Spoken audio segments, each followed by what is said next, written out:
of the earth for 30 years has been thrown from his pedestal.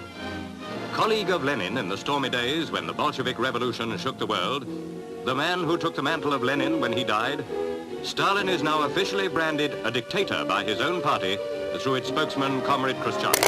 Potongan cuplikan ini menjelaskan tentang Joseph Stalin, seorang pemimpin Uni Soviet di masa Perang Dunia Kedua hingga tahun 1953. Namun pada tahun 1956, Stalin yang pada saat ini sudah meninggal, dijuluki oleh pemimpin Uni Soviet baru bernama Nikita Khrushchev sebagai seorang pemimpin Uni Soviet yang diktator dan seorang pembunuh. Kritik Khrushchev kepada Stalin akan disampaikan di sebuah rapat Politbiro dan dinamakan sebagai pidato rahasia. Beberapa tahun setelah adanya pidato rahasia tersebut, Uni Soviet akan secara terang-terangan melakukan konflik dengan Cina secara terbuka. Hal tersebut merupakan salah satu dampak dari adanya pidato rahasia dan destalinisasi yang dilakukan oleh Nikita Khrushchev terhadap politik luar negeri dari Uni Soviet ke depannya.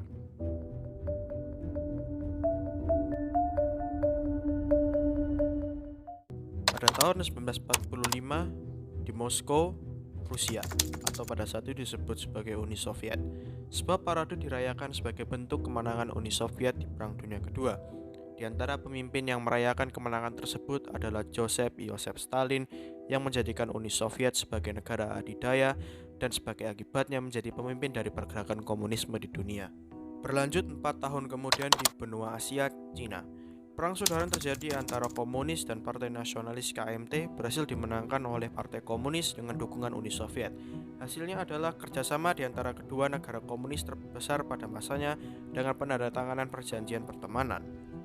Dalam perkembangan perjanjian ini, RRC akan pergi berperang di Korea menghindari runtuhnya Korea Utara dalam rangka mendukung pergerakan komunisme internasional. Sementara itu Uni Soviet memberikan bantuan kepada teknisi serta pinjaman uang sebesar 300 juta dolar untuk membantu ekonomi Cina yang hancur setelah perang sipil. Namun bantuan teknisi inilah yang merupakan hal penting bagi Cina. Bantuan teknisi Soviet inilah yang menciptakan modernisasi ekonomi Cina melalui program 5 tahun antara tahun 1953 hingga tahun 1957, serta membantu pengembangan nuklir Cina secara langsung. Namun pada tahun 1953, keadaan tiba-tiba mulai berubah. Pemimpin Uni Soviet pada masa itu, Stalin, meninggal. Dan dengan itu Uni Soviet mengalami perubahan kepemimpinan yang sekarang akan dibawahi oleh seseorang bernama Georgy Malenkov.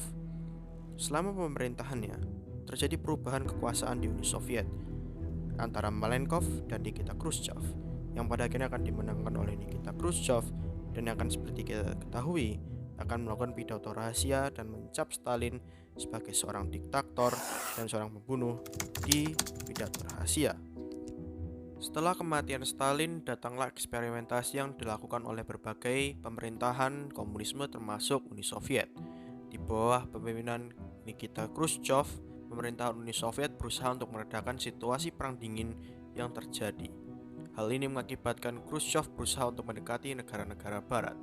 Sikap ini sangatlah bertolak belakang dengan Mao Zedong, seorang pemimpin komunis dari Cina, yang menginginkan revolusi dan perang melawan negara barat yang ia anggap sebagai imperialis dan kapitalis. Atas dasar inilah pada akhirnya Khrushchev menarik bantuan Uni Soviet dari Cina demi menghentikan pengembangan nuklir. Namun Cina akan memiliki bom nuklir pada tahun 1964. Pada bulan Agustus tahun 1958, Mao Zedong berusaha untuk menyerang Taiwan. Gerakan ini tidak mendapatkan dukungan dari Uni Soviet yang takut akan terseret dalam konflik yang berkepanjangan yang mampu menciptakan perang nuklir. Namun terdapat penyebab lainnya. Pada bulan Juli lalu, kesepakatan pendirian markas Angkatan Laut Soviet di Cina ditolak oleh Mao dengan menuduh Khrushchev ingin mendirikan kontrol Soviet di garis pantai Cina. Hal tersebut menyebabkan konflik pribadi di antara kedua pemimpin tersebut yang menyebabkan perpecahan semakin mendalam. Pada akhirnya, RRC akan menarik diri dari perang tersebut setelah diketahui bahwa perang tidak akan berhasil dengan Taiwan yang didukung oleh Amerika Serikat mengalahkan pasukan invasi yang dikirimkan oleh Republik Rakyat Cina. Lalu pada tahun 1959, ketika terjadi pemberontakan di Tibet, Uni Soviet mendukung pemberontakan tersebut secara moral, mengatakan bahwa rakyat Tibet memiliki alasan yang dapat dijustifikasikan. Hal tersebut tentunya merupakan hal yang luar biasa, mengingat negara komunis mendukung pemberontakan di negara lainnya. Bahkan, pada tahun 1960, ketika pertemuan komunisme dan pekerja seluruh dunia di Budapest, kedua pemimpin ini saling menyerang satu sama lain. dengan mengatakan bahwa mereka adalah seorang revisionis dan menyimpang dari Marxisme. Hal ini menunjukkan bahwa Mao tidak ingin tunduk kepada pemimpin moderat seperti Khrushchev dan menginginkan pergerakan yang lebih radikal bagi komunisme, seperti yang dilakukan oleh Stalin di masanya. Mao merasa bahwa ia harus menghentikan kedudukan tersebut, kedudukan yang ia dengan senang hati ingin penuhi. Namun dua peristiwa lainnya akan terjadi yang menjadi penentu di dalam perpecahan ini. Pertama adalah krisis misil di Kuba, di mana krisis tersebut diselesaikan melalui perdamaian antara Uni Soviet dan Amerika Serikat. Kedua negara sepakat memindahkan nuklirnya. Uni Soviet memindahkan nuklir dari Kuba, sementara Amerika Serikat memindahkan nuklirnya dari Italia dan Turki. Mao yang menginginkan eskalasi lebih lanjut bahkan mengkritik Khrushchev dengan mengatakan Khrushchev telah berpindah dari adventurisme menuju kapitalisme. Selanjutnya adalah konflik antara India dan Cina yang terjadi pada tahun 1962 bulan Oktober hingga bulan November. Pada konflik ini Cina tidak mendapatkan dukungan dari Uni Soviet, melainkan Uni Soviet mendukung India karena Uni Soviet membutuhkan India untuk melawan Pakistan yang didukung oleh Amerika. Sehingga akibat dari kedua perselisihan ini, gerakan komunis di dunia terpecah menjadi dua, dengan adanya haluan komunis Cina dan haluan komunis Uni Soviet.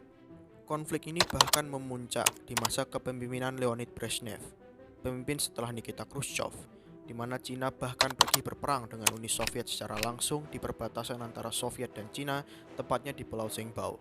Perpecahan ini membelah gerakan komunis internasional yang menyebabkan negara komunis melawan negara komunis lainnya, seperti yang terjadi dengan invasi Vietnam ke Kamboja serta invasi Cina ke Vietnam, yang terjadi akibat memanasnya perpecahan komunis yang dipengaruhi oleh perpecahan Uni Soviet dengan Cina. Pada akhirnya, perpecahan komunis ini hanya akan berakhir pada tahun 1991 dengan berakhirnya Uni Soviet sebagai kekuatan komunis di dunia. Ini adalah akhir dari video hari ini. Tolong berikan like dan subscribe untuk membantu channel ini. Terima kasih.